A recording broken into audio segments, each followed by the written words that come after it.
I'm Sarah with WTI. Watch out! Ah!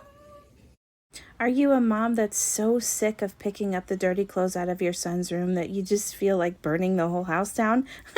Yeah, me neither.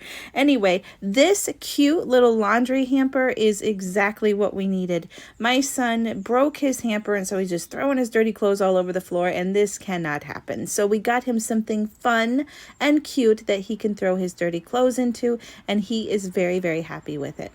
I love this hamper because not only is it making chore time fun, it's also very cute to look at. It's very soft and it's very durable, which I love. My son is not very easy on his stuff, so I was a little worried about the durability of this, but he can rough it up in there, and this thing shows no signs of breaking down. Despite its small stature, it does hold quite a bit of stuff. We went to his room right after we got this and piled all the laundry that was on his floor into the hamper, and it held it all.